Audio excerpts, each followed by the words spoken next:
Barang siapa yang berhijrah kepada Allah dan Rasulnya, maka hijrahnya kepada Allah dan Rasulnya. Dan barang siapa yang berhijrah karena dunia yang ingin diraihnya, atau wanita yang ingin dinikahinya, maka hijrahnya sesuai dengan apa yang diniatkan.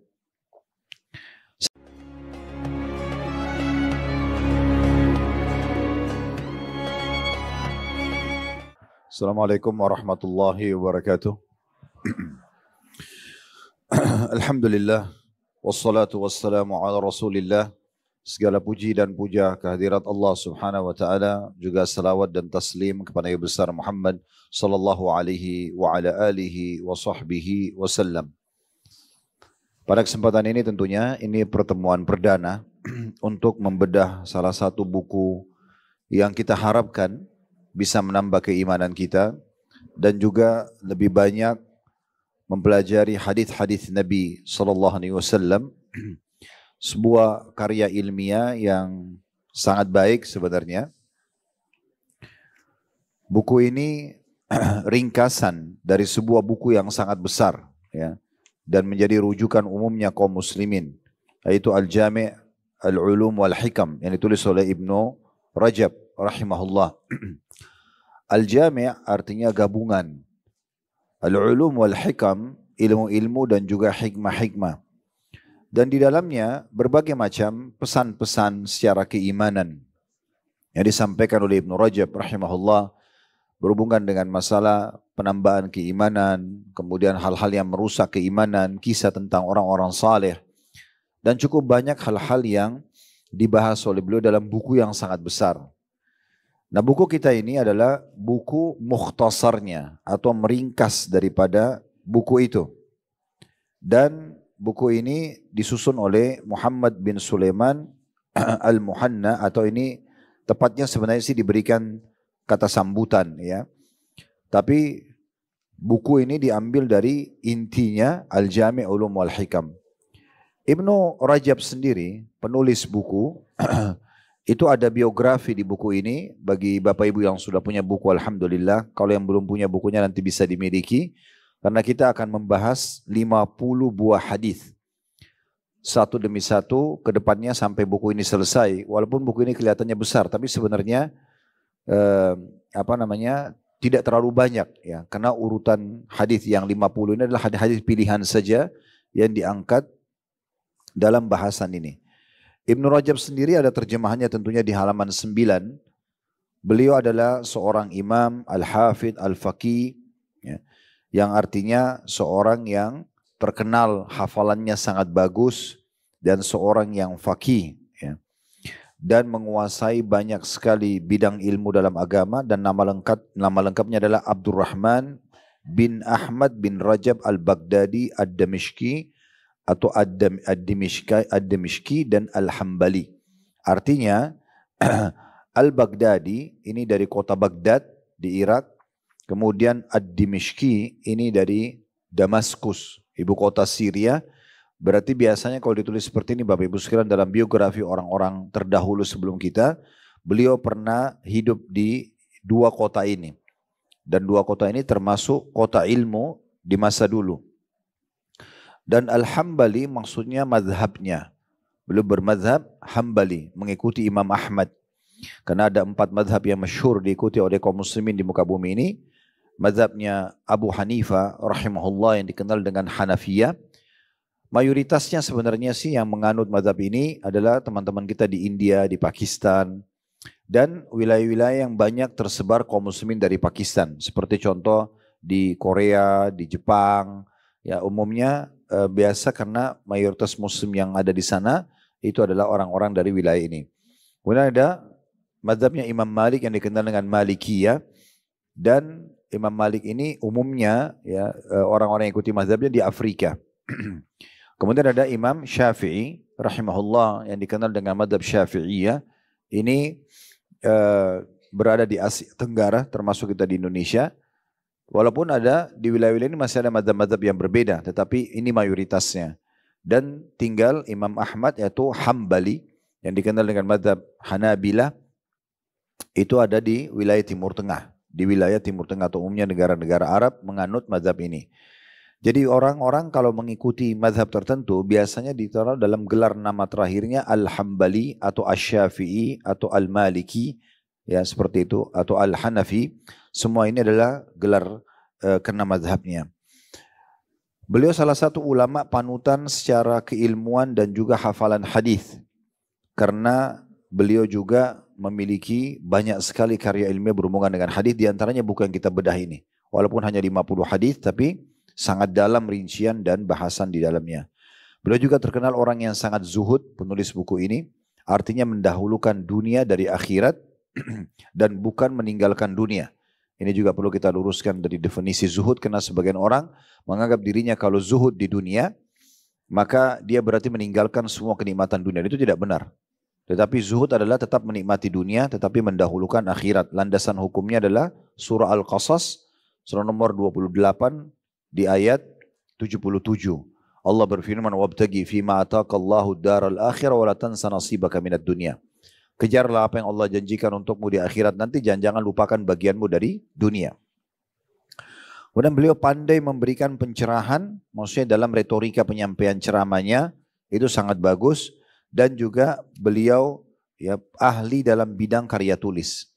Nah, tidak semua ulama yang punya ilmu luas juga punya tulisan banyak. Jadi kalau ada orang subhanallah dia sudah alim dan juga dia banyak punya karya tulis, itu taufik dari Allah subhanahu wa ta'ala. Tapi tidak semua orang. Nah, Ibnu Rajab ini termasuk orang yang terkenal retorikanya bagus, ilmunya luas, plus juga beliau memiliki banyak karya tulis. Lahir di Baghdad tahun 736 Hijriah. Artinya sekitar 700 tahun yang lalu. Jadi ini bukan orang atau ulama yang baru di masa kita, tapi ulama yang hidup di pertengahan abad Hijriah kurang lebih di tahun 700-an. Ya. Kemudian pindah ke Damaskus. Makanya tadi ada julukannya Al-Baghdadi Ad-Dimishki. Ya. Bersama dengan ayahnya pada saat masih kecil, berguru kepada Imam Ibnu Qayyim rahimahullah dan kepada para ulama yang sezaman dengannya. Beliau berakidah salaf, mengikuti para sahabat dan tabi'in, berpedoman dengan athar atau hadis-hadis, dan bermazhab Hambali, lebih cenderung mengikuti pendapat-pendapat Imam Ahmad. Beliau orang yang ahli dalam ilmu fikih, tafsir, nahu, dan tarikh. Bagi yang pegang buku kalau mau tulis keterangannya, kalau fikih sudah tahu tentunya tentang hukum-hukum, tafsir adalah makna-makna ayat Al-Quran, sementara nahu adalah grammar dalam bahasa Arab. Serta tarikh adalah sejarah. Beliau menguasai 4 bidang ini secara mendalam. Pakar yang memiliki banyak wawasan mengenai illa atau ilal hadis. Ilal itu maksudnya adalah pelajaran tentang ilmu hadis. Dipelajari lebih dalam. Hadis ini sahih, hasan, dhaif, maudhu. Hadis itu sahihkah, hasan. Hasan ini derajat yang setelah sahih yang bisa diterima, atau lemah, dhaif, ataupun maudhu, hadis palsu. Beliau sangat dalam masalah itu. Ilmu sanadnya, sanad berarti retorika, ilmu mempelajari tentang orang-orang yang menukil hadis. Misalnya fulan, dari fulan, lalu sahabat Nabi, lalu Nabi SAW. Ini orang-orang ini diistilahkan dengan sanadnya. Dan para perawi. Perawi ini orang-orang yang merawatkan hadis tadi. Beliau menulis banyak kitab yang kemudian menjadi rujukan utama dalam bidangnya. Di antaranya adalah Fathul Bari, Syarah Sahih Bukhari.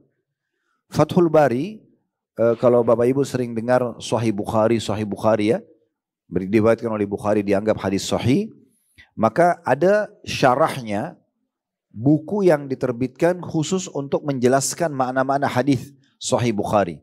Karena Imam Bukhari menukil 6.000 sekian hadis dalam Sahih beliau, itu hanya matan hadis, isi hadis saja, sama sanadnya. Fulan, dari sahabat Nabi, dari Nabi, kemudian Rasulullah SAW bersabda begini dan begitu. Nah sudah, itu saja. Nah itu penyampaiannya gitu ya. Nah itu Imam Bukhari hanya menukil itu saja. Nah harus butuh penjelasan, karena tidak semua orang bisa langsung memahami. Maka butuh syarah namanya. Penjelas daripada buku-buku hadis itu. Nah yang sangat masyhur dalam syarah Sahih Bukhari namanya Fathul Bari. Yang tulis Ibnu Rajab. Di antaranya ada tulisan Ibnu Rajab. Walaupun sebenarnya yang kami ketahui, ya, Fathul Bari ini ditulis oleh Ibnu Hajar rahimahullah, kemudian ditulis penjelasan sampai pada kitab Al-Janaiz. Dan di antara kitab-kitab ini sampai kepada kita ada 10 jilid dengan pemaparannya berkualitas dan sangat bagus. Jadi buku ini ditulis oleh Fathul Bari oleh Ibnu Hajar, lalu kemudian disempurnakan oleh Ibnu Rajab. Ini menurut keterangan di buku kita ini ya. Di antara kitab-kitab beliau juga adalah Syarah Sunan At-Tirmidzi. Salah satu dari buku-buku rujukan hadis adalah Sunan Tirmidzi. Kalau Bapak Ibu biasa baca hadis HR, hadis riwayat Tirmidzi. Nah itu juga beliau menulis syarahnya. Dan sebagaimana disebut oleh Hafidh Ibnu Hajar rahimahullah bahwa kitab ini terdiri dari 20 jilid, akan tetapi yang sampai kepada kita hanya 2 jilid saja, yaitu Syarah Ilal At-Tirmidzi. Kemudian kitab Taqribul Qawaid wa Tahrirul Fawaid yang lebih dikenal dengan nama Qawaid Ibnu Rajab. Salah satu kitab fikih yang sangat mengagumkan dan terdiri dari 4 jilid. Di antara kitab yang beliau tulis juga adalah Taiful Ma'arif. Ini juga buku yang sangat sensitif membahas masalah keimanan. Kitab ini merupakan rujukan utama dalam pembahasan mengenai perayaan-perayaan dan ibadah-ibadah yang berkaitan dengan waktu. Kemudian ada juga Jami' Ulum wal Hikam, yaitu syarah hadis Al-Arba'in An-Nawawiyah yang terdiri dari 2 jilid. Dan kitab ini merupakan salah satu kitab yang paling agung dan paling masyhur dalam Islam. Beliau wafat di Damaskus tahun 795 Hijriah dalam usia 59 tahun. Kemudian Al-Allama Ibnu Nasiruddin Ad-Dimishki rahimahullah juga berkata, orang yang menggali lahat Ibnu Rajab memberitahuku bahwa Syekh Ibnu Rajab mendatanginya beberapa hari sebelum kematiannya lalu berkata kepadanya, galilah kuburan untukku di sini, seraya menunjuk ke arah tempat di mana ia dikuburkan. Orang itu berkata, aku pun menggali lubang untuknya. Ketika aku selesai menggalinya, ia turun ke dalam kubur dan berbaring di dalamnya. Ia menyukai lubang itu dan berkata, ini bagus. Kemudian beliau keluar. Orang itu berkata, demi Allah beberapa hari kemudian tanpa aku sadari, tiba-tiba jenazahnya sudah dibawa dalam keranda dan aku memasukkan jenazahnya ke dalam lahat tersebut. Tentu tadi yang di atas paragraf-paragraf itu dan paragraf yang menjelaskan masalah nama-nama buku dan nama beliau dan lahir serta wafatnya, ini biografi penulis buku. Metode yang harus kita gunakan Bapak Ibu sekalian dalam bedah buku seperti ini. Kalau Anda biasa hadir di pengajian tidak menggunakan metode ini, Anda harus tahu sama kami di kelas kami akan gunakan seperti ini. Kalau kita bedah buku dan memang selalu kami gunakan metode pembedahan buku, kita pasti akan bahas sedikit siapa penulisnya dan kemudian kita akan pindah juga ke daftar isi. Tetapi khusus buku ini karena daftar isi cuma ada tulisan hadis 1, hadis 2, hadis 3, maka kita tidak akan membahasnya. Cukup kita nanti langsung masuk ke hadis pertama. Namun yang terakhir, yang perkataan yang dinukil dari Ibnu Nasiruddin Ad-Dimishki tentang kisah seseorang penggali kubur di masa hidupnya Ibnu Rajab di tahun 795 Hijriah. Beliau mengatakan, Ibnu Rajab datang kemudian memerintahkan aku untuk menggali kuburan di satu tempat, di titik yang dia tunjuk. Kuburlah aku di tempat, nanti gali kuburan di sini. Kemudian beliau pun datang setelah digali kuburan tersebut, lalu beliau masuk ke dalamnya seakan-akan mengecek sebuah rumah yang akan ditinggali. Kata yang menggali kuburan tersebut, tanpa saya sadari beberapa hari kemudian ternyata jenazahnya sudah dibawa dan dikuburkan di tempat itu. Ini ada satu poin dalam agama kita Bapak Ibu sekalian namanya firasatul mu'min. Firasatnya orang mukmin. Kalau Anda terus mendekatkan diri kepada Allah Subhanahu wa taala dengan mengerjakan ketaatan maksimal, kewajiban dan juga sunnah-sunnah, serta Anda meninggalkan semua yang dilarang, baik itu haram ataupun makruh, Allah akan menyampaikan Anda ke beberapa level-level keimanan. Di antaranya Anda akan sering mimpi hal-hal yang baik, dikenal dengan ru'ya shadiqah. Kata Nabi SAW, tidak tertinggal lagi dari mujizat kenabian di akhir zaman kecuali mimpi benar orang-orang beriman. Namanya ru'ya shadiqah. Seperti Bapak Ibu kebetulan melihat tawaf di sekitar Ka'bah atau melihat Ka'bah lalu kemudian ada panggilan untuk haji dan umrah gitu ya. terus tiba-tiba tahun depannya kita pergi. Nah itu contohnya. Atau kita melihat hal-hal yang baik, ya kita melihat kita membaca Al-Quran, kita masuk ke dalam surga, atau melihat neraka dan kita selamat darinya, semua itu adalah ru'ya shadiqah. Dan ini mimpi seperti ini boleh diceritakan. Boleh diceritakan. Lawannya adalah namanya hilm. Hilm itu mimpi buruk. Semua itu dari syaitan. Ya kalau kita mimpi jangan diceritakan ke orang lain. Kita baca a'udzubillahi minasyaitonirrajim pada saat bangun, meniup ke sebelah kiri 3 kali lalu mengubah posisi tidur. Itu kalau mimpi buruk, ya. Dan ini tentunya tidak diceritakan pada orang. Tidak diceritakan pada orang, begitu adabnya. Kemudian yang setelahnya, kalau Anda terus menjaga iman kepada Allah, Anda punya namanya firasat mukmin. Firasat mukmin ini Anda bisa mengetahui orang ini mau baik atau mau jahat, ya. Itu namanya firasat orang mukmin. Anda bisa tahu, oh ini perasaan seperti Ibnu Rajab, dia tahu dia akan meninggal, padahal umurnya masih 59. Banyak orang mungkin dia tidak tahu, dia tiba-tiba aja meninggal begitu saja. Tapi orang-orang beriman itu Allah seperti kasih perasaan. Karena di akhir hidup seseorang itu menjadi tolok ukur apakah orang ini baik atau buruk. Cara kita tahu orang ini husnul khatimah atau su'ul khatimah, dia mendapatkan mati yang baik atau mati yang buruk, kita lihat amalan sebelum dia meninggal, beberapa hari sebelum dia meninggal. Jadi nggak usah terpengaruh dengan performannya, penampilannya, ya, atau mungkin selama dia hidup banyak amal-amal yang dia kerjakan, itu bukan tolok ukurnya. Tapi apa yang dia kerjakan sebelum dia meninggal itu jadi tolok ukur. Karena kata Nabi SAW, Allah akan menutup hidup seseorang dengan kebiasaannya dia. Jadi mungkin ada orang pintar sekali menyembunyikan kejahatannya, tapi di akhir hidup Allah akan buka kejahatan tersebut. Ya, misalnya dia biasa mencuri, dia menipu, akhirnya Allah tutup dengan itu dan meninggal dalam keadaan itu. Walaupun dia di mata manusia baik. Ada mungkin orang tidak dikenal oleh masyarakat, tapi Allah tutup hidupnya dengan kebaikan. Meninggal mati syahid misalnya, meninggal dalam kondisi sujud, dalam kondisi baca Quran dan seterusnya. Nah ini dilihat dari akhir hidupnya. Nah seperti itulah. Dan banyak hal-hal yang lain tentunya yang Allah SWT berikan, tapi tidak akan sampai pada level mukjizat. Ya itu ada bahasan sendiri, kami pernah bedah di buku namanya Minhajul Muslim milik Syekh Abu Bakar Jazair, di playlist YouTube kami sudah ada wali Allah dan wali syaitan. Ada bab khusus membahas masalah itu dan saya tidak bisa paparkan panjang lebar sekarang karena itu bukan jadi inti bahasan kita. Hanya sedikit menyinggung tentang bagaimana ada firasatnya Ibnu Rajab kalau beliau akan meninggal di waktu itu. Tentu ada banyak kisah-kisah para salaf seperti Iyas Al-Muzani, salah satu ulama tabi'in yang sangat masyhur, di mana beliau mimpi beliau naik kuda dan berlumba kuda dengan ayahnya. Dan sekali beliau menang, sekali ayahnya menang. Maka beliau menakwilkan mimpi itu beliau meninggal di umur yang sama seperti meninggal ayah. Dan beberapa hari kemudian, karena umurnya sudah mencapai, ayahnya sudah meninggal beberapa tahun jauh sebelumnya, dan meninggal di atas umur 60 tahun lebih. Dan dia pun seperti itu, maka dia tahu dia akan meninggal di umur yang sama. Dan ternyata betul di hari itu meninggal juga, di hari yang pas dia memaknakan dengan firasatnya mimpi tersebut, maka meninggal dunia.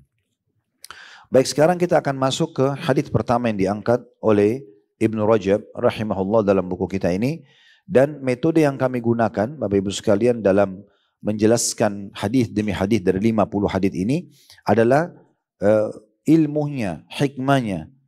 Karena memang ini dinukil dari kitab Al-Jami' Ulum wal Hikam, gabungan dan rincian daripada ilmu-ilmu dan hikmah-hikmah yang bisa diambil. Sehingga kita bukan targetnya menyelesaikan buku, tapi bagaimana kita meraih semaksimal mungkin ilmu dari apa yang sedang dibahas. Hadis pertama ini, Bapak Ibu sekalian, terdiri dari halaman 11, yang cukup panjang bahasanya sampai halaman 25. Jadi saya tidak tahu apakah ini kita bisa selesaikan sekarang atau tidak. Kalau belum, maka kita akan jadikan 2 kali pertemuan. Karena memang di sini akan banyak sekali penjelasan-penjelasan yang bisa kita ambil. Baik, hadis ini sebenarnya juga adalah hadis 40 Imam Nawawi. Ya, kalau pernah ngikutin kajian hadis Arba'in Nawawi, maka itulah bahasannya sama kurang lebih. Cuma di sini ada tambahan 10 buah hadis. Ada tambahan 10 buah hadis. Nah, hadis yang pertama di halaman 11 saya langsung bacakan saja. An Umar radhiyallahu anhu qala Sami'tu Rasulullah sallallahu alaihi wasallam yaqul innamal a'malu binniyat wa innamal likulli imri'in ma nawa faman kanat hijratuhu ila Allah wa rasuli fahijratuhu ila Allah wa rasuli wa man kanat hijratuhu lidunya yusibuha aw imra'atin yankihuha fahijratuhu ila ma hajara ilaihi. Dari Umar radhiyallahu anhu ia mengatakan, aku mendengarkan Rasulullah sallallahu alaihi wasallam bersabda, sesungguhnya amalan itu hanya tergantung niatnya atau semua tergantung dari niatnya, dan setiap orang hanya mendapatkan apa yang diniatkannya. Barang siapa yang berhijrah kepada Allah dan Rasulnya, maka hijrahnya kepada Allah dan Rasulnya. Dan barang siapa yang berhijrah karena dunia yang ingin diraihnya atau wanita yang ingin dinikahinya, maka hijrahnya sesuai dengan apa yang diniatkan. Saya bacakan dulu di bawahnya. Hadits ini diriwayatkan sendirian oleh Yahya bin Sa'id Al-Ansari dari Muhammad bin Ibrahim At-Taimi dari Alqamah bin Waqqas Al-Laythi dari Umar bin Khattab radhiyallahu anhu.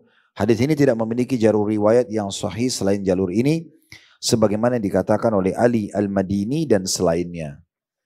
Baik, untuk tambahan ilmu, Bapak Ibu sekalian, kita belum masuk ke penjelasan hadis. Saya fokus ke paragraf di bawah tadi. Yang dimaksud di sini kenapa dinukil hadis ini diriwayatkan sendirian. Dalam ilmu hadis ada dua jalur hadis. Ada namanya jalur hadis ahad, ada namanya hadis mutawatir. Apa itu hadis ahad dan hadis mutawatir? Hadis ahad adalah hadis yang dinukil dari Nabi SAW hanya satu jalur. Misalnya fulan meriwayatkan dari gurunya fulan, dari sahabat Nabi, dari Nabi. Dan tidak pernah ada orang-orang lain yang meriwayatkan selain jalur ini. Dikenal dengan jalur hadis ahad. Atau cuma satu orang sahabat ya yang menukil hadis ini. Walaupun sebenarnya ada sahabat-sahabat lain yang mendengarkan. Yang kedua mutawatir. Mutawatir maksudnya hadis dari Nabi tapi jalurnya banyak. Misalnya fulan, dari sahabat Nabi, dari Nabi. Benar lagi fulan, dari sahabat Nabi dan berbeda. Orang-orangnya berbeda-beda dan banyak jalurnya. Nah, secara hukum hadis ahad ini tidak semuanya bisa diterima kecuali yang sahih, gitu ya. Karena memang dia harus kuat karena cuma satu jalur. Secara umum hadis mutawatir yang kedua itu diterima. Kenapa? Karena banyaknya jalur menguatkan satu sama yang lain. Misalnya kalau yang ini lemah, yang ini masih bisa hasan, yang ini masih bisa sahih, maka bisa saling menguatkan. Itu yang dimaksud di paragraf yang di bawah tadi. Itu yang dimaksud yang di paragraf di bawah. Jadi istilah ada hadis ahad dan hadis mutawatir. Baik, hadis ini Bapak Ibu sekalian ada di paragraf setelahnya dulu. Kita bacakan. Khattabi rahimahullah, seorang ulama menanggapi, mengatakan, aku tidak melihat ada perselisihan di kalangan ahli hadis mengenai hal itu. Padahal hadis itu juga diriwayatkan melalui jalur periwayatan Abu Sa'id dan yang lainnya. Maksudnya adalah kesahihan jalur hadis tentang inna ma'amilat cuma satu saja. Makanya dikenal dengan hadis itu tadi. Disebutkan bahwa hadis ini diriwayatkan dari banyak jalur, tapi tidak ada satupun darinya yang sahih menurut para ahli hadis. Maksudnya jalurnya banyak, tetapi karena yang sahih cuma satu, maka dianggap dia adalah satu berdiri sendiri. Para ulama hadis sepakat atas kesahihan hadis ini dan menerimanya. Imam Bukhari rahimahullah mengawali kitab sahihnya dengan hadis ini dan menjadikannya sebagai pendahuluan kitabnya. Beliau memberi isyarat bahwa setiap amal yang tidak diniatkan dengan mengharapkan ridha Allah Subhanahu wa taala, maka amalan tidak sah dan menjadi sia-sia baik di dunia maupun di akhirat. Karena itu Abdurrahman bin Mahdi rahimahullah berkata, seandainya aku hendak menulis kitab yang berisi banyak bab, niscaya aku akan mendatangkan hadits Umar pada setiap bab. Jadi ini maksud dengan pernyataan paragraf ini Bapak Ibu sekalian adalah disepakati oleh para ulama kesahihan hadis. Jadi hadis ini tidak perlu kita ragu untuk kita pelajari dan kita terapkan dalam kehidupan karena memang ulama hadis sepakat tentang kesahihannya. Kemudian Abdurrahman bin Mahdi, salah satu penulis buku juga yang masyhur, beliau mengatakan saking pentingnya hadis ini, kalau seandainya saya menulis buku apapun dan babnya banyak, maka saya akan jadikan di setiap bab hadis ini untuk mengingatkan umat Islam tentang pentingnya kedudukan, keberadaan niat dalam setiap amal. Itu yang dikatakan oleh Abdurrahman bin Mahdi dan dia berkata, siapa yang ingin menyusun suatu kitab, sarannya, maka hendaklah yang memulai kitabnya dengan hadis al-a'malu bin niyat. Sesungguhnya amalan itu tergantung dan sesuai dengan niatnya. Hadis ini adalah salah satu hadis yang menjadi intisari agama diriwayatkan bahwa Imam Syafi'i rahimahullah berkata, hadis ini merupakan sepertiga ilmu. Maksudnya kalau sudah faham hadis yang akan kita bahas ini, berarti seakan-akan Bapak Ibu sudah memahami sepertiga agama ini. Karena memang semuanya berlandaskan dari hadis ini. Diriwayatkan dari Imam Ahmad rahimahullah, beliau berkata dasar-dasar Islam bertumpu pada 3 buah hadis. Hadis Umar radhiyallahu anhu, amalan itu tergantung niat. Ini yang sedang kita bahas dan akan kita terus jelaskan sebentar insyaallah. Hadis Aisyah radhiyallahu anha yang berbunyi, barang siapa yang mengada-ngada dalam urusan agama kami, atau man ahdatsa fi amrina hadza ma laysa fa huwa mardud. Siapa yang buat-buat ibadah yang tidak ada dalam ajaran kami, maka dia akan tertolak, kata Nabi SAW. Jadi harus sesuai dengan panduan Nabi SAW. Dan hadis yang ketiga, hadis Nu'man bin Bashir radhiyallahu anhuma. Nu'man sahabat, Bashir sahabat. Kita mengatakan radhiyallahu anhuma, yang halal jelas dan yang haram juga jelas. Ini ada potongan hadis begitu. Maksudnya sesuatu yang Bapak Ibu butuhkan kehalalannya jelas, sesuatu yang Bapak Ibu perlu tahu yang haram dalam agama juga sudah jelas. Ya, hadis ini termasuk intisari daripada agama Islam. Jadi yang akan kita pelajari ini hadisnya adalah satu dari 3 hadis kata Imam Ahmad yang merupakan intisari daripada agama Islam. Jadi hadis tentang semua harus diikuti dengan niat yang benar dan semua akan dibalas sesuai dengan niatnya. Kemudian hadis tentang tidak boleh mengarang-arang ibadah, harus sesuai dengan panduan Nabi SAW. Kemudian yang ketiga adalah yang halal dan haram sudah jelas. Diriwayatkan bahwa Abu Daud rahimahullah berkata, pondasi sunnah dalam setiap ranah ilmu ada 4, yaitu amalan itu harus tergantung niatnya. Ini maksudnya hadis Umar tadi. Yang halal itu jelas, hadisnya Nu'man bin Bashir radhiyallahu anhu majma'in. Di antara ciri baiknya keislaman seseorang ialah meninggalkan apa yang tidak bermanfaat baginya. Dan berzuhudlah di dunia, maka Allah akan mencintaimu. Dan berzuhudlah terhadap apa yang dimiliki manusia, maka manusia akan mencintaimu. Ini juga kalau yang pegang bukunya tolong digaris bawahi, ini hadis. Ini sebuah hadis ya. Nabi SAW pernah ditanya oleh seseorang, ya, apa itu zuhud? Beliau mengatakan, zuhudlah di dunia, ya, maka Allah akan mencintaimu, dan zuhudlah terhadap apa yang dimiliki oleh manusia. Jangan kau minta-minta dan mengambil haknya orang lain, maka engkau juga akan dicintai oleh manusia. Al-Hafidh Abul Hasan Tahir bin Mufayyiz Al-Mu'aifiri Al-Andalusi memiliki sebuah syair yang berbunyi, Umdatud dini indana kalimat, arba'un min kalami khairil bariyah, ittaqi syubuhati wazhud wada' ma laysa yugnik, atau yagnik wa'malan nabiniyah. Sandaran agama menurut kami ada 4 kalimat, maksudnya 4 buah hadis. Kalau tadi Imam Ahmad mengatakan pondasi intisari agama 3 hadis, kalau di sini Al-Hafidh Abul Hasan Tahir Al-Mufayyiz mengatakan rahimahumullah semuanya landasan agama ada 4 dan beliau susun dalam bentuk syair. Sandaran agama menurut kami ada 4 kalimat dari ucapan manusia terbaik, maksudnya Rasulullah sallallahu alaihi wasallam. Jauhilah syubhat. Ini tadi tentang hadis Nu'man bin Bashir, halal jelas, haram jelas, di antaranya ada hal yang syubhat, samar-samar. Boleh enggak sih hukumnya? Kata Nabi SAW, siapa yang menyelamatkan dirinya dari yang syubhat, dia telah menyelamatkan kehormatan diri dan agamanya. Dan siapa yang jurumuskan dirinya pada yang syubhat, dia telah menjurumuskan dirinya pada yang haram. Ini hadis kata beliau landasan intisari agama Islam yang pertama. Jadi yang syubhat pun kita ragu-ragu masuk dalam pintu haram. Oleh karena itu berarti cuma ada halal dan haram. Kemudian yang kedua adalah berzuhudlah. Tadi hadis yang sudah kita singgung di atas, ya, berzuhudlah di dunia, maka Allah akan mencintaimu. Artinya jangan terlalu berlebihan kejar dunia, tapi dahulukan akhirat, maka Allah akan mencintaimu. Zuhudlah apa yang di tangan manusia, manusia akan mencintaimu. Ini pondasi hadis atau agama yang kedua dari hadis ini. Yang ketiga adalah tinggalkanlah. Di sini yang dimaksud hadis Nabi SAW, tinggalkanlah ini titik-titik, itu hadisnya adalah banyak diantaranya. Da' ma yuribuka ila ma la yuribuk, misalnya tinggalkan apa yang tidak bermanfaat darimu kepada hal yang bermanfaat bagimu, ya. Kemudian min husni islamil mar'i tarku ma la ya'ni, termasuk kesempurnaan Islam seorang muslim meninggalkan apa yang tidak penting bagi dia. Nah ini pondasi agama. Dan yang terakhir adalah hadis kita, yaitu beramallah sesuai dengan niat. Sesuai dengan niat. Baik, sekarang kita akan masuk ke syarah dan penjelasan hadis lebih dalam, ya. Tadi sudah kita jelaskan tentang kedudukan hadis. Dia adalah hadis yang sahih dan sudah panjang lebar tambahan-tambahan ilmu tadi Bapak Ibu bisa dapatkan.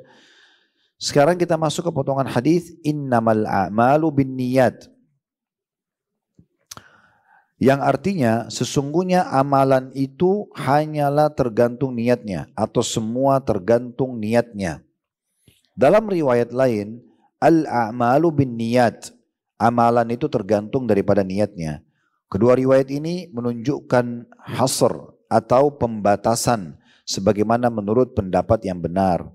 Para ulama berbeda pendapat dalam menafsirkan sabda Nabi SAW, amalan itu tergantung niatnya.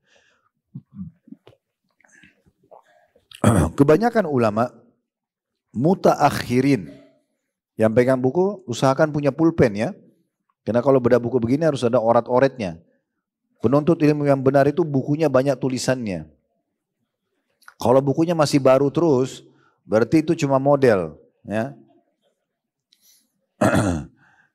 Jadi mutaakhirin maksudnya ulama-ulama yang datang terakhir.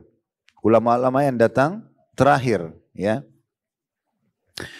Mereka berpendapat bahwa tafsirnya adalah amalan itu menjadi sah, diakui atau diterima karena niatnya. Apabila mengacu pada penafsiran ini, maka yang dimaksud dengan amalan dalam hadis adalah amalan syar'i yang membutuhkan niat. Sebagai contoh misalnya, Bapak Ibu sebentar sholat asar. Tergantung niatnya. Niatnya sholat karena Allah atau bukan karena Allah. Kan gitu. Ini masalah patokan diterima atau tidak diterima amal itu. Kalau karena Allah diterima, kalau bukan karena Allah tidak diterima. Atau setengah niatnya untuk Allah, setengah niatnya untuk manusia. 2 rakaat pertama khusyuk, ikhlas, 2 rakaat kedua riya. Ini batal. Gak diterima sama Allah. Ya, kalau dia masukkan riya. Karena kata Nabi SAW, al-yasiru minar riya syirk. Sedikit saja riya sudah masuk dalam kesyirikan. Dan Nabi SAW mengatakan dalam hadis Bukhari, Allah berfirman, ana agna syuraka anis syirk. Man asyraka ma'iya ghairi taraktu wa syirku. Aku adalah yang paling baik dengan sekutuku. Kata Allah Subhanahu wa taala. Siapa yang menyekutukan aku dengan sesuatu, aku akan biarkan dengan sekutunya. Atau aku berlepas diri dari sekutu-sekutu tersebut. Ya. Jadi Allah tidak butuh sekutu. Kalau Bapak Ibu sholat 2 rakaat asar khusyuk karena Allah, 2 rakaat lagi untuk dipuji sama manusia, maka Allah biarkan kita dengan keriaan kita. Gak diterima. Harus semuanya murni, ikhlas. Makanya ulama tadi kenapa Bapak Ibu mungkin kalau yang belum tangkap 100%. Kenapa mereka titik beratkan sebelum syarah hadis tadi, menjelaskan hadis mereka titik beratkan. Ini pondasi agama, ini intisari agama. Karena memang ini harus dijadikan pondasi. Kapan salah niatnya? Sedikit kita belokkan, kita tidak anggap hadis ini penting, maka bisa banyak mayoritas amal kita tidak diterima. Tidak ada nilainya di timbangan amal hari kiamat. Karena sedikit riak kita kasih niatnya untuk manusia, maka sudah tidak diterima. Sia-sia waktu, sia-sia energinya, sia-sia harta kalau dia keluarin harta. Ini kita besok misalnya hari Arafah mau puasa. Tergantung niatnya. Niatnya karena Allah atau niatnya supaya dipuji sama teman-temannya. Atau cuma ikut-ikutan orang. Orang semua puasa saya ikut-ikutan. Kurban setelah itu ada sholat id. Sholat idnya memang karena dia tahu itu adalah sebuah keutamaan Allah perintahkan sehingga dia kejar. Atau memang dia hanya ngikut ngeramein aja. Niatnya tergantung. Niatnya karena Allah dapat pahala. Kalau hanya ikut ngeramein tidak ada pahalanya. Sama sekali. Apalagi kalau sampai riya, pamer. Hanya untuk liatin tetangga atau keluarga kalau dia pergi sholat. Nah ini biasanya contoh-contohnya banyak statusnya ini ya. Setiap ibadah selalu status. Gitu. Nah ini hati-hati. Untuk apa tujuannya? Kan gitu. Jadi gak ada tujuannya. Kalau mau masalah pengajian begini, mungkin ada jadwal pengajian diangkat untuk menjelaskan kepada orang. Tapi kalau dia depan Ka'bah lagi angkat tangan, disuruh foto seakan-akan berdoa misalnya. Atau buku di taklim begini, bukunya difoto, kemudian diangkat pamer. Untuk apa gitu ya. Kalau ada yang tanya memang dari mana? Oh dari taklim. Atau ada potongan ceramah kita misalnya setelah diedit nanti. Biasanya kami edit kemudian kami angkat di media. Bapak Ibu boleh download gratis. Bisa disebarluaskan. Terus orang tanya. Waktu kita angkat di media kita. Itu taklimnya di mana? Oh di sini. Bukunya yang ini. Oke, tidak ada masalah. Niatnya untuk memberikan informasi. Jadi hati-hati, karena sedikit mempartnerkan Allah dengan makhluk, maka Allah tinggalkan kita. Nah ini penting sekali, pondasi agama, daripada Bapak Ibu nanti hari kiamat, kira sudah banyak amalnya, sudah 30 tahun, 40 tahun, 50 tahun sholat, ternyata nol, nggak ada nilainya. Karena hadis ini tidak diamalkan. Dia ikut sertakan dalam niatnya makhluk bersama Allah Subhanahu wa taala. Ini tidak bisa. Maka ini penting di sini.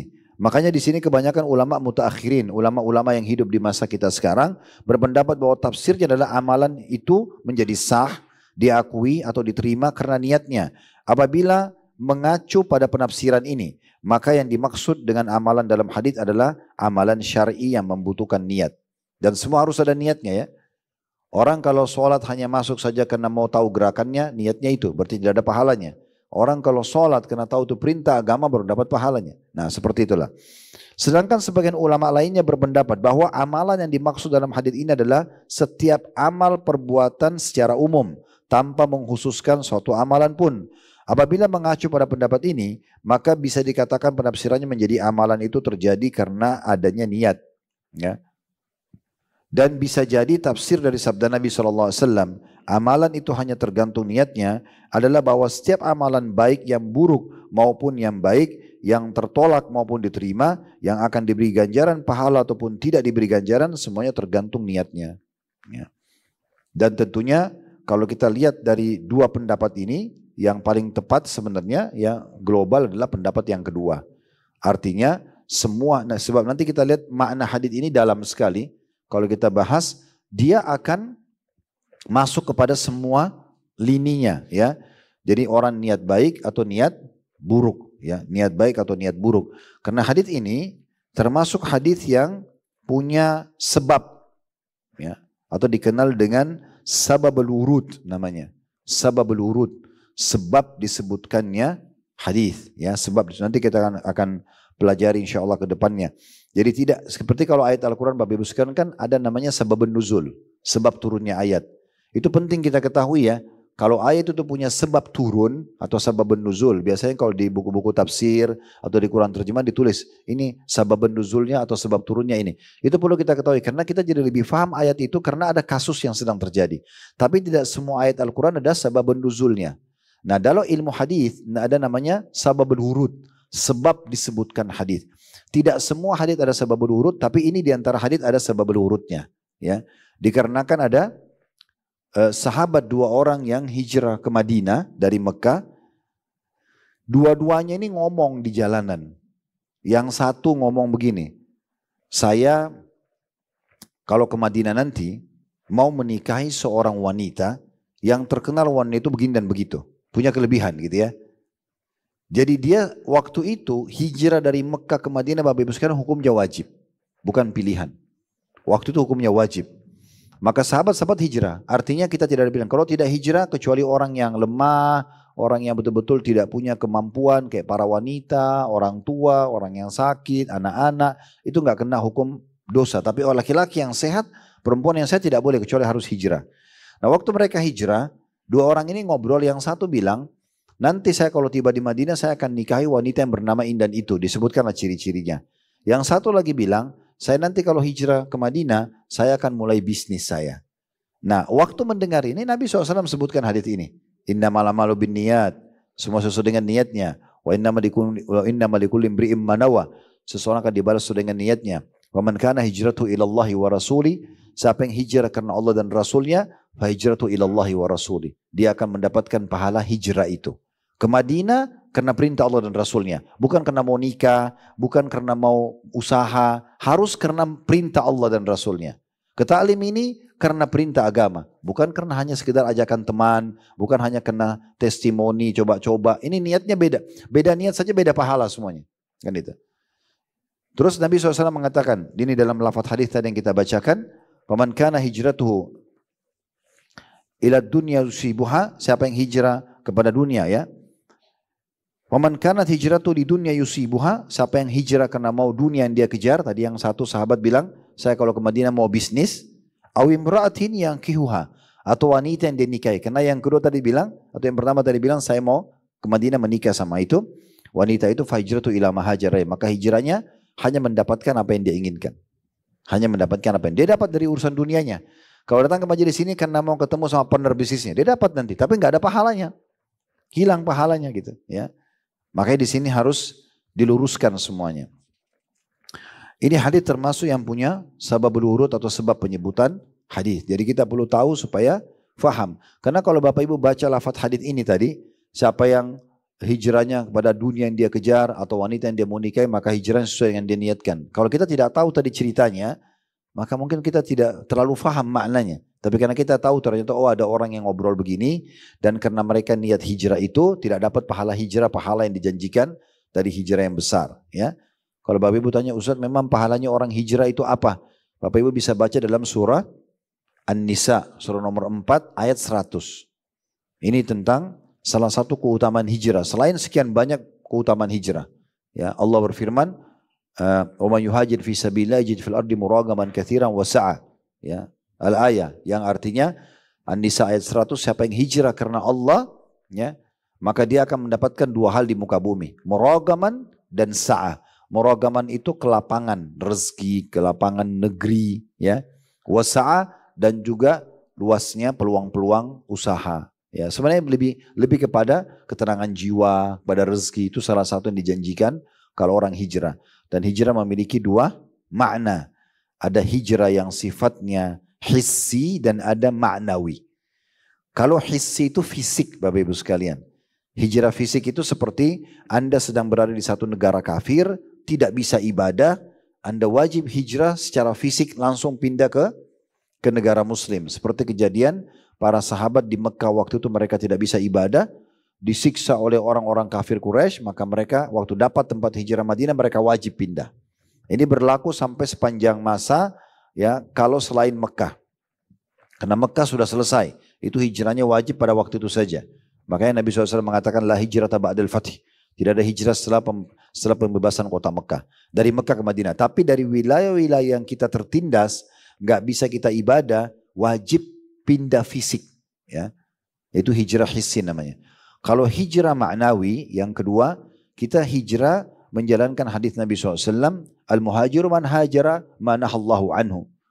Orang yang hijrah sebenarnya adalah orang yang secara maknawi yang meninggalkan apa yang Allah larang.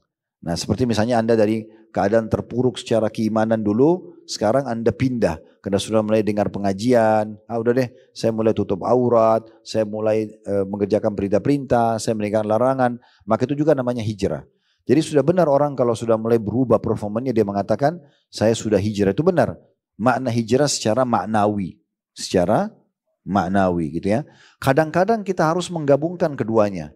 Maksudnya untuk menyelamatkan keimanan kita, walaupun kita sedang berada bukan di tempat atau negara yang non muslim, yang kita tidak bisa ibadah, ya. Kayak di Indonesia, yang satu di Jakarta, kita berada sebenarnya di negara yang mayoritasnya muslim, masjid di mana-mana, majelis taklim di mana-mana. Tetapi kita sedang berada di satu komunitas, yang komunitas ini buruk, merusak iman kita. Maka kita menggabungkan antara hijrah hissi dan ma'nawi. Kita pindahkan fisik kita dari komunitas itu. Ya, kita keluar dari komunitas itu. Kita pindah perusahaan, kita pindah komplek perumahan, kita pindah kota, itulah. Supaya kita berada bersama dengan komunitas yang baik. Nah, itu juga maknanya masuk di situ. Nah, itu dalam hadis ini akan dibahas tentang masalah seperti ini, Bapak Ibu sekalian, ya. Nanti insya Allah mungkin kedepannya kita tetap akan membahas lebih panjang lebar tentang masalah hijrah di pertemuan kita yang kedua di hadis yang sama, ya. Baik, kemudian sabda Nabi SAW, wa inna malikul limri'im manawa, dan setiap orang hanya mendapatkan apa yang diniatkannya. Hal ini menunjukkan bahwa seseorang yang beramal hanya akan mendapatkan apa yang diniatkannya, dunia atau akhirat, baik atau buruk, dia. Itu dalam pendapat kedua tadi makna hadis. Jika dia berniat baik, maka ia akan mendapatkan kebaikan. Jika dia berniat buruk, maka ia akan mendapatkan keburukan. Menurut pendapat para ulama, niat memiliki dua makna. Yang pertama, pembeda antara suatu ibadah dengan ibadah lainnya. Seperti pembeda antara sholat duhur dengan sholat asar. Atau pembeda antara puasa Ramadan dengan puasa lainnya. Atau pembeda antara amal ibadah dengan perbuatan biasa. Seperti untuk membedakan antara mandi junub dengan mandi biasa yang bertujuan untuk menegarkan dan membersihkan tubuh. Ini bisa ya makna niat. Makna yang kedua, pembeda tujuan dilakukannya suatu perbuatan. Apakah ia dilakukan untuk Allah semata atau untuk selainnya? N-nya besar kata ganti Allah.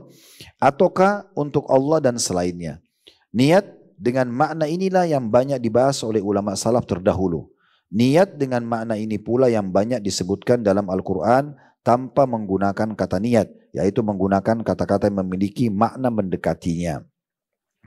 Adapun kata niat dalam hadis yang juga perkataan salafus salih, maka banyak sekali disebutkan. Sebagaimana terdapat dalam kitab Sahihain dari hadis Sa'ad bin Abi Waqqas radhiyallahu anhu, di mana Nabi SAW bersabda, innaka lan tunfika nafaqatan tabtagi biha wajhallahi illa uthibta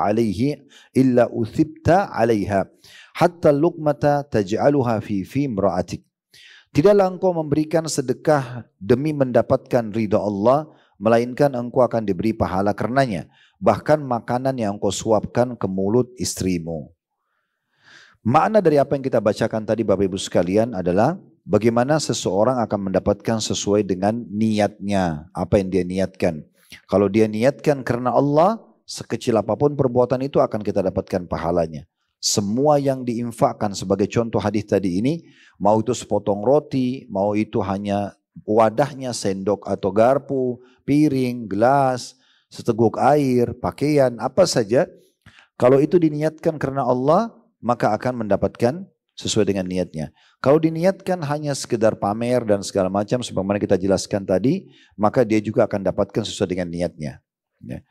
Dan ini penting sekali untuk dijadikan sebagai pondasi Bapak Ibu sekalian. Saya kuatkan dengan sebuah hadis yang agung, harus hati-hati sekali dan memperhatikan hadis ini. Supaya kita peka di setiap amal ibadah yang Bapak Ibu kerjakan, hati-hati sekali. Usahakan setiap amal itu berdiri sendiri dan sempurna. Contoh misalnya, sebentar Anda sholat asar. Sebelum Anda sholat asar, persiapkan diri dan hati kita. Betul-betul ikhlas karena Allah. Enggak peduli siapa di samping kita, enggak pernah berharap pujian dari orang. Dan dijaga sampai kita mati. Bukan berarti kita ikhlas pada saat sholat, kemudian nanti kita keluar, baru kemudian kita mulai lagi memuji-muji amal kita. Enggak, sampai kita meninggal, kita akan menjaganya. Karena kata Nabi SAW, 3 orang yang paling pertama disiksa dan dimasukkan dalam api neraka pada hari kiamat. 3 orang ini yang paling pertama dimasukkan. Kalau yang paling pertama dimasukkan artinya memang berat sekali mereka ini. Yang pertama disebutkan orang yang mati syahid. Orang yang mati syahid. Allah akan datangkan orang ini pada hari kiamat, kemudian Allah akan tanya kepada dia. Ya, maaf, Allah perlihatkan dulu kepada dia. Ya, semua kelebihan-kelebihan yang Allah berikan. Misalnya dia keberanian, keterampilan perang, ya, melawan musuh, ada korbannya, luka di badannya, semua diperlihatkan. Kata Nabi SAW, dan dia mengenalnya. Lalu Allah tanya, apa yang kau buat dengan semua kelebihan yang saya berikan itu? Tidak semua orang berani pergi berperang. Tidak semua orang mau menginfakkan hartanya di medan perang. Tidak semua orang ya ridho terima kalau badannya luka di jalan Allah misalnya. Maka dia mengatakan, ya Allah, tidak ada satupun peluang untuk berperang di jalanmu kecuali saya ada di situ. Ya, dan sampai saya terbunuh syahid. Kata Allah Subhanahu wa taala di depan semua makhluk hari kiamat, engkau telah berdusta. Sesungguhnya engkau berperang agar engkau dibilang seorang pahlawan, kesatria, jagoan. Untuk itu kamu berperang. Dan sudah diucapkan. Ini makna hadis luar biasa gitu. Dan sudah diucapkan. Maksudnya apa yang kau niatkan waktu di dunia supaya kau dibilang jagoan, pahlawan, sudah diucapkan. Kau dapat. Orang semua satu dunia puji. Sudah dapat. Lalu kata Nabi SAW, Allah menyuruh malaikat menyeretnya dan dilempar ke dalam api neraka. Orang mati syahid yang pertama disiksa. Karena dia ngarahkan niatnya, mengalihkan dari niat karena Allah, niat kepada manusia atau untuk manusia. Hanya karena itu. Ini bahaya sekali. Makanya saya bilang tadi, pekah setiap ibadah mulai saat ini. Tujuan majelis taklim seperti ini adalah belajar, kita perbaiki ke depan kalau kita selama ini kurang, atau kalau belum tahu kita terapkan. Kita tidak bicara masa lalu, tapi kita bersyukur saat ini Allah masih mengingatkan kita. Jadi perbaikin. Sebentar sholat asar, asar itu berdiri sendiri bagi kita. Dia sendiri, sholat sunnah kalau ada sebelumnya itu juga berdiri sendiri. Semuanya dijaga. Dari takbiratul ihram sampai salamnya. kehusyuannya, konsentrasinya, niat karena Allahnya, untuk meraih pahala di setiap ucapan dan gerakannya. Karena semua itu ada pahalanya. Gerakan dan bacaan sholat semua ada pahalanya. Kecuali kita ucapin dan kita menghayal, itu akan mengurangi kadar pahala atau bahkan bisa menghilangkannya. Jadi dia berdiri sendiri. Dan dijaga setelah ibadah itu pun udah selesai, jangan dibahas lagi, udah lewat gitu ya. Gak usah lagi dibahas-bahas. Walaupun tentu tidak semua orang yang membahas satu ibadah yang dia lakukan itu riya. Mungkin seorang ibu cerita pada anaknya, suami atau istri cerita pada pasangannya, tadi ada orang miskin jalan saya bantu. Mungkin dia tidak niat riya. Tidak semua kita patuhi. Tapi kalau sudah ke arah sana, dia sudah mulai buka cerita ke teman-temannya, ke medianya, ini bahaya. Sangat terbuka pintu riya tersebut ya. Golongan kedua, yang pertama disiksa adalah seseorang yang Allah berikan kepada dia ilmu dan Al-Quran. Ini luar biasa. Alim. Wa na'udzubillah, semoga Allah jaga kita. Ini seorang yang alim, ilmunya luas, bacaannya, Qurannya bagus. Ya. Lalu Allah datangkan di hari kiamat dan Allah perlihatkan nikmat itu. Allah perlihatkan dia bagaimana pertama menuntut ilmu, bagaimana dia hafal ayat pertama, surah pertama, hadis pertama, kitab pertama yang dia baca. Kemudian dia menguasai ilmu dan Al-Quran. Lalu kemudian Allah tanya dia, apa yang kau lakukan dengan semua kelebihan yang saya berikan itu? Dia mengatakan, ya Allah, tidak ada kesempatan untuk menuntut ilmu ataupun mengajar kecuali saya lakukan karena kamu. Dan tidak ada juga kesempatan baca Quran di siang dan malam hari kecuali saya membaca karena kamu. Kata Allah di depan semua makhluk dipermalukan, kau telah berdusta. Kau belajar agar kau dikatakan seorang alim, dipuji-puji, ya, dengan julukan ini, seorang ulama, atau kamu sebagai seorang qari, dan sudah diucapkan. Kau udah dapat itu, orang puji semuanya, satu langit orang puji, sampai selangit, orang puji luar biasa. Oh ini alim, oh ini gini, oh ini gitu dipuji. Kau ingin itu, dapat. Ya, lalu kemudian diperintahkan, dan kau sudah dapat itu dan perintahkan para malaikat menyeretnya dan dilempar dalam api neraka. Orang yang pertama mati syahid, orang yang kedua pembaca Quran dan ulama. Yang ketiga, orang yang Allah hukum pertama masuk neraka adalah orang yang Allah berikan, kata Nabi SAW, min asnafil mal, beragam jenis harta, pendapatan, bisnisnya di mana-mana, uangnya banyak banget, kaya raya. Lalu kemudian Allah datangkan dia dan diperlihatkan itu, bagaimana dia mulai dia tidak ada modal, orang kasih modal, dia mulai usaha ini, berkembang, buka cabang A, B, C, D, panjang lebar, kemudian dia kenal, lalu Allah tanya, apa yang kau lakukan dengan harta yang aku berikan itu? Dia mengatakan, ya Allah, tidak ada kesempatan untuk berinfak di siang dan malam hari, tempat-tempat dan kesempatan kecuali saya sudah melakukan karena kamu. Kata Allah Subhanahu wa ta'ala, kau telah berdusta. Kau melakukan itu agar kau dikatakan seorang yang dermawan. Dan sudah diucapkan, sudah kau dapat itu orang puji-puji, oh ibu itu baik ya, oh bapak itu baik, sudah dipuji-puji, sudah kamu dapat. Dan kau sudah dapat itu, maka diperintahkan malaikat menyeret dan dilempar dalam api neraka. Makanya hadis ini pondasi agama. Jangan nanti kita datang hari kiamat babi surga nyesel, ya. Kita pikir sudah banyak amal, ternyata nggak ada yang diterima. Hanya karena tidak menata niatnya dari awal. Semua ibadah yang Bapak sudah kerjakan, lupakan saja. Ada Allah tugaskan malaikat, tidak kita gaji, ya, itu yang selalu mengatur dan mencatat. Tidak usah kita repot-repot.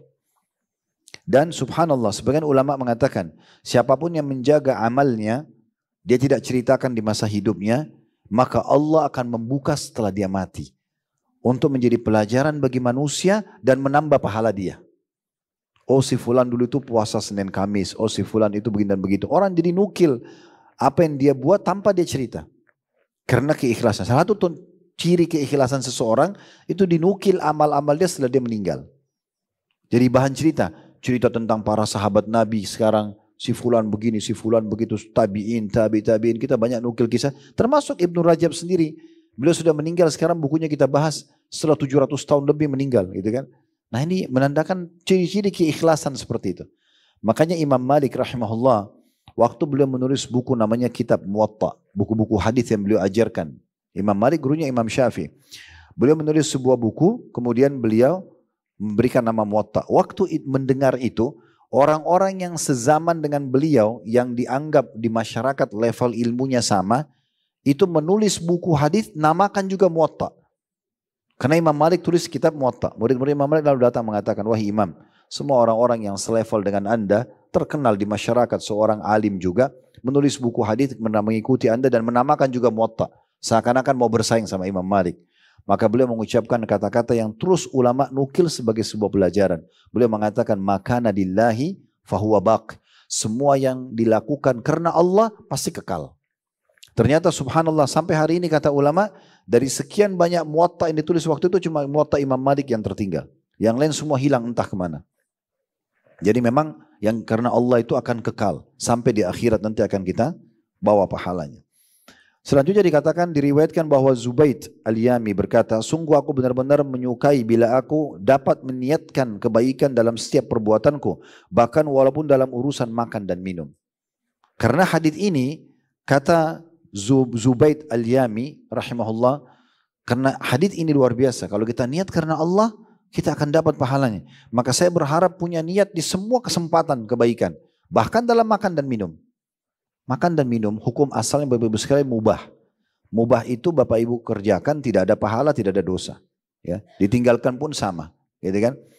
Tetapi kita bisa ubah hal yang mubah, kata Syekh Abu Bakar Jazair rahimahullah. Yang mubah bisa berubah menjadi sunnah, berpahala kalau diniatkan memberikan hak jasad. Makan dan minum, tidur, mandi, olahraga, ini kan semua mubah. Daripada Bapak Ibu hanya sekedar lapar, makan, minum, haus, capek, tidur, olahraga, biar sehat. Itu kan mubah, nggak ada pahalanya. Bisa diubah dengan niat jadi sunnah. Kalau kita menjalankan hadis Nabi, wa inna li jasadika 'alaika haqqa, dan jasadmu juga punya hak. Kalau kita mandi, karena Allah lah yang ciptakan saya, yang membuat juga saya gerah adalah Allah, yang ciptakan gerah itu kan Allah. Yang membuat juga solusinya gerah adalah mandi bisa segar Allah. Maka kita niat memberikan hak jasad. Lapar juga Allah yang ciptakan kita, Allah yang ciptakan lapar, Allah yang ciptakan jasad, Allah juga yang memberikan solusinya kenyang. Kalau kita makan gitu ya. Maka kita niatkan memberikan hak jasad. Berubah dari hukum mubah menjadi sunnah. Nah saking pentingnya memahami hadis ini sampai bisa dialihkan niat. Yang mubah menjadi sunnah. Yang mubah menjadi sunnah, seperti itu. Diriwayatkan juga ia berkata, masih orang yang sama, Zubaid Al-Yami, niatkanlah kebaikan dalam setiap urusanmu, bahkan jikalau engkau hanya sekedar ingin pergi ke tempat pembuangan sampah. Kalau niat karena ingin menjaga kebersihan atau tidak mengganggu orang lain misalnya, bisa menjadi sunnah. Karena kan Nabi SAW melarang untuk mengganggu tetangga, melarang mengganggu orang lain gitu kan. Maka ini termasuk, atau kita niat untuk mengangkat kotoran dari jalanan yang berbahaya. Karena Nabi SAW mengatakan itu ada tanda keimanan dalam sebuah hadis yang sahih. Contohnya, diriwayatkan Sufyan Ats-Tsauri rahimahullah, ini seorang ulama tabi'in di Mekah. Beliau berkata, aku tidak pernah memperbaiki sesuatu yang lebih berat bagiku daripada niatku sendiri. Karena niatku terus berubah-ubah. Maksudnya beliau mengatakan, niat ini kita harus kontrol setiap saat. Tadi saya bilang, mau sholat asar sebentar, betul-betul sebelum sholat, berapa detik, luruskan niat karena Allah. Gak usah peduli siapa di sebelah kita, siapa ada bisikan syaitan, mungkin dipuji, sekarang a'udzubillah minasyaitonir rajim, lalu sholat karena Allah. Ada manusia lihat, tidak manusia lihat, tetap saya akan sholat. Dan saya jaga. Setelah itu pun tetap harus dijaga, karena bisa berubah-berubah. 10 tahun yang lalu kita haji, tidak riak. Sekarang ada orang pulang haji lalu cerita, kemarin saya tawaf itu saya menangis.